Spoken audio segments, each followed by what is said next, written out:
मैं डॉक्टर संतोष राजपुरोहित आज अपने इकोनॉमिक्स के इस लेक्चर में, इस वीडियो में चर्चा करेंगे opportunity cost per. Opportunity cost अर्थात अवसर लागत। अपॉर्चुनिटी कॉस्ट का मीनिंग ये है कि जो हमारे संसाधन हैं, रिसोर्सेज हैं, उनका सेकंड बेस्ट यूज जो हमने सेक्रीफाइस किया है वो अपॉर्चुनिटी कॉस्ट को डिफाइन करेगा। मान लीजिए एक फार्मर है और वो फार्मर लैंड और अपने जो गिवन रिसोर्सेज हैं उसका यूज फर्स्ट अगर पहला प्रयोग करे और मान लो एक्स कमोडिटी का प्रोडक्शन करता है तो उसकी मार्केट वैल्यू है 5000, और अगर सेकंड यूज करता है और वाई कमोडिटी का प्रोडक्शन करे और मार्केट वैल्यू है मान लीजिए 7000, और थर्ड यूज में अगर उस लैंड को, रिसोर्सेज को लेता है और जेड कमोडिटी का प्रोडक्शन करता है और उसकी मार्केट वैल्यू मान लीजिए है 4000, तो गिवन रिसोर्सेज टेक्नोलॉजी से फार्मर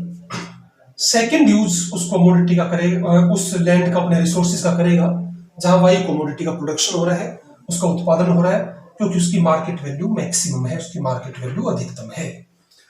अब इसकी अपॉर्चुनिटी कॉस्ट क्या होगी? अपॉर्चुनिटी कॉस्ट का मतलब सेकंड बेस्ट।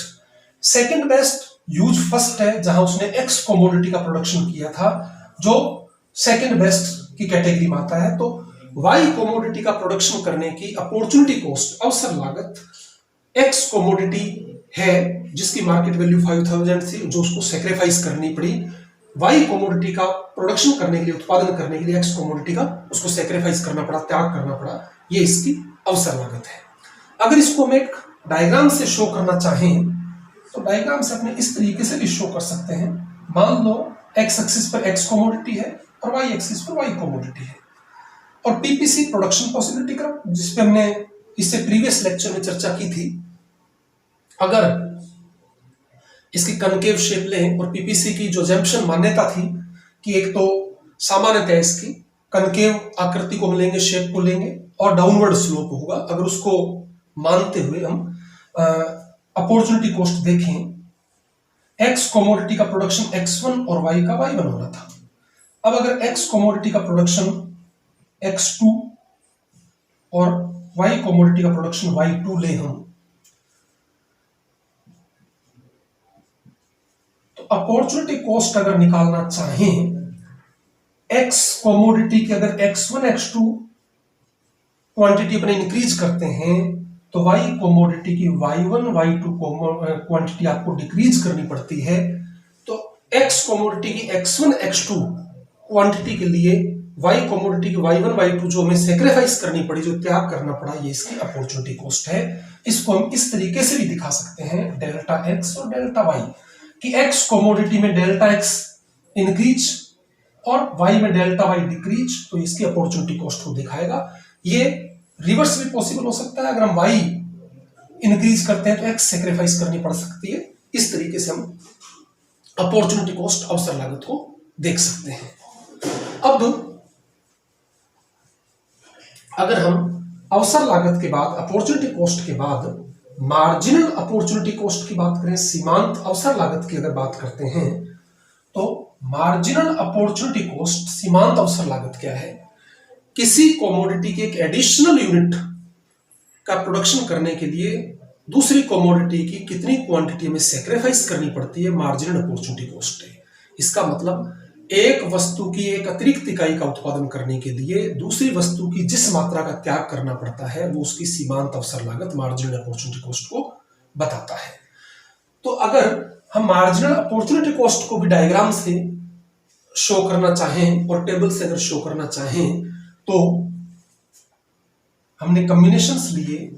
ए, बी, सी, डी और ई। यहां एक्स कमोडिटी है और यहां वाई कमोडिटी है। तो एक्स और वाई कमोडिटी, अगर एक्स कमोडिटी को हम इक्वल रेट से इंक्रीज करते हैं और वाई कमोडिटी हमने ली 10, 9, 7, 4 और 0, एक्स कमोडिटी हर बार इक्वल रेट से इंक्रीज की 1 1 से 1 1 से, और वाई हमें सेक्रीफाइस करनी पड़ी किस रेट से, तो इसको हम मार्जिनल अपॉर्चुनिटी कॉस्ट कहते हैं, मार्जिनल रेट ऑफ ट्रांसफॉर्मेशन भी इसको कहा जाता है। और ये होगा loss output upon gain output, या यहां वाई लॉस हो रहा है, एक्स गेन हो रहा है, तो delta y upon delta x भी लिख सकते हैं। इसका मतलब मार्जिनल अपॉर्चुनिटी कॉस्ट में लॉस आउटपुट y 10 से 9 1 और x 0 से 1 1 का गेन है, फिर y 9 से 7 2 का लॉस और x गेन 1 का, 7 से 4 y 3 का लॉस और गेन x में 1 का, y लॉस 4 से 0 4 का और x गेन 1 का 4। तो मार्जिनल अपॉर्चुनिटी कॉस्ट 1 2 3 4 इंक्रीज हो रही है। तो अगर मार्जिनल अपॉर्चुनिटी कॉस्ट इंक्रीज होती है तो प्रोडक्शन पॉसिबिलिटी कर्व जो बनेगा एक्स और वाई कमोडिटी के बीच में वो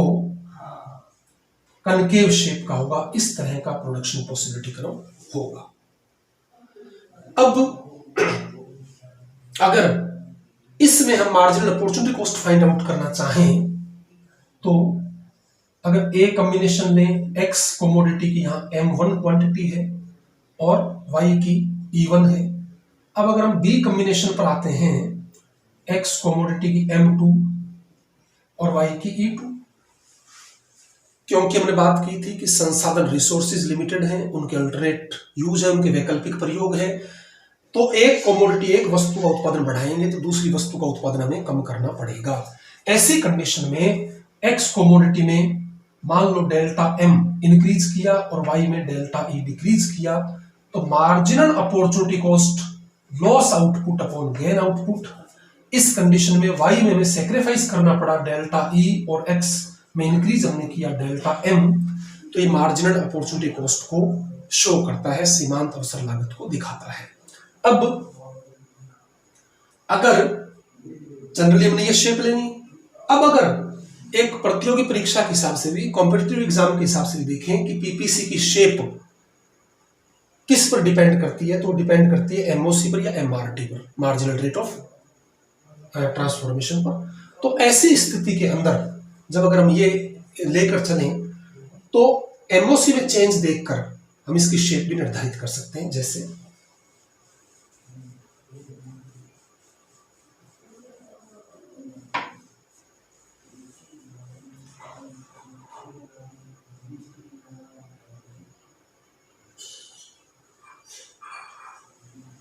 एक्स कमोडिटी हमने इक्वल रेट से इंक्रीज की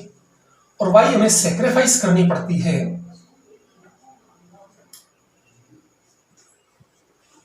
तो अब अगर मार्जिनल अपॉर्चुनिटी कॉस्ट हम देखें,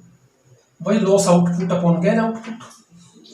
तो वाई में लॉस हो रहा है 1 का, एक्स में गेन 1 का, लॉस 1 का गेन 1 का, लॉस 1 और गेन 1, लॉस 1 का और गेन भी 1 का, तो मार्जिनल अपॉर्चुनिटी कॉस्ट 1 1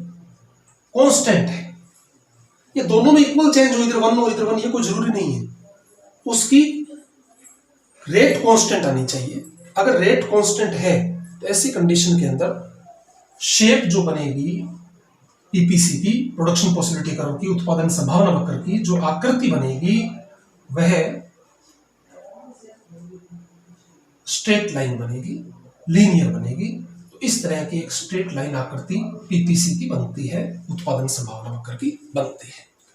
अब अगर हम एक शेप और देखना चाहें,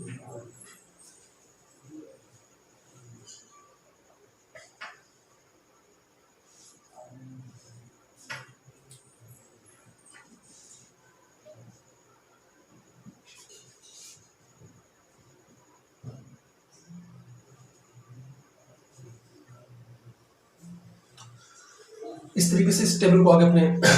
इंक्रीज कर सकते हैं एक बार तरह। अब अगर लॉस आउटपुट हम देखें 20 से 12 8 का और गेन 1 का, लॉस आउटपुट 4 का गेन 1 का, एक्स में गेन, वाई में लॉस 2 का गेन 1 का, लॉस 1 का गेन 1 का, इसी तरीके से आगे 0 तक चल सकते हैं अपने, आगे चलेंगे तो तो मार्जिनल अपॉर्चुनिटी कॉस्ट इसमें कंटिन्यू डिक्लाइन हो रही है, सीमांत अवसर लागत कम हो रही है।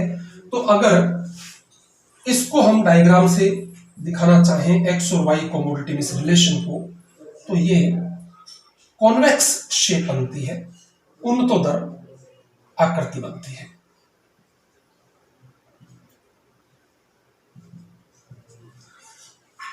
तो अब यहां एक क्वेश्चन ये राइज होता है कि अगर एक्स और वाई कमोडिटी की सीमांत अवसर लागत मार्जिनल अपॉर्चुनिटी कॉस्ट कांस्टेंट है तो पीपीसी की शेप क्या होगी। अगर मार्जिनल अपॉर्चुनिटी कॉस्ट डिक्लाइन कर रही है तो पीपीसी की शेप क्या होगी, और अगर मार्जिनल अपॉर्चुनिटी कॉस्ट इंक्रीज हो रही है तो पीपीसी की शेप क्या होगी। ये महत्वपूर्ण जो प्रश्न है नेट के एग्जाम में और सिविल सर्विसेज के एग्जाम में या प्रतियोगी परीक्षाओं में स्कूल लेक्चरर में महत्वपूर्ण हो सकते हैं।